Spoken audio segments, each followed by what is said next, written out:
Malegaon bomb blast का फैसला आया है और जो फैसला आया है उस फैसले के बारे में तमाम लोग हैरान हैं। पकड़े गए लोग प्रज्ञा ठाकुर समेत अगर निर्दोष थे तो फिर अपराधी कौन है? एक तो इस जजमेंट के बारे में हाई कोर्ट में जाया जाना चाहिए, अपील करना चाहिए और इसके बारे में निश्चित रूप से तमाम सबूत जो है अगर आधे अधूरे तरीके से पेश किए गए हैं तो हाईकोर्ट के सामने रखा जाना चाहिए। 17 साल बाद मालेगांव बम ब्लास्ट का फैसला आया है और जो फैसला आया है उस फैसले के बारे में तमाम लोग हैरान हैं, क्योंकि अगर पकड़े गए लोग प्रज्ञा ठाकुर समेत अगर निर्दोष थे तो फिर अपराधी कौन है? निश्चित रूप से यह बड़ा सवाल है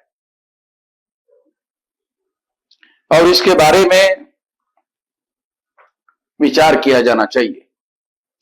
अदालत का यह भी कहना है कि सबूतों का अभाव है और सबूतों के अभाव की वजह से यह फैसला दिया गया है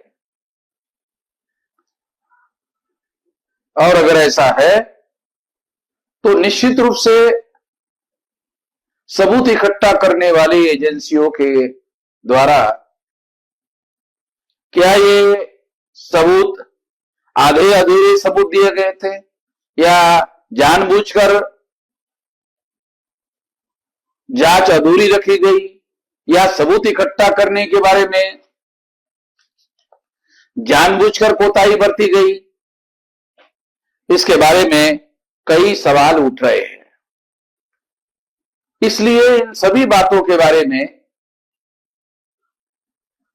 एक तो इस जजमेंट के बारे में हाई कोर्ट में जाया जाना चाहिए, अपील करना चाहिए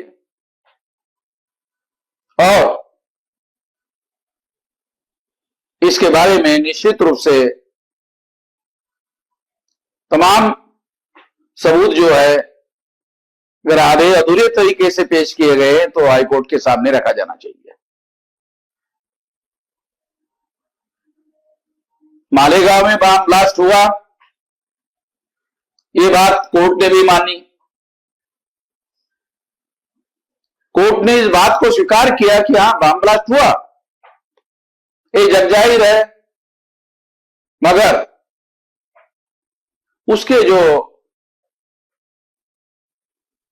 आपराधिक लोग हैं वो आपराधिक लोग निर्दोष छोड़ दिए गए, सबूत के अभाव में निर्दोष छोड़ दिए गए। तो निश्चित रूप से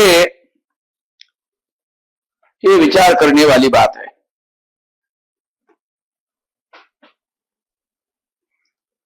अभी जो कोर्ट ने जजमेंट दिया उस जजमेंट को हमने पढ़ा नहीं है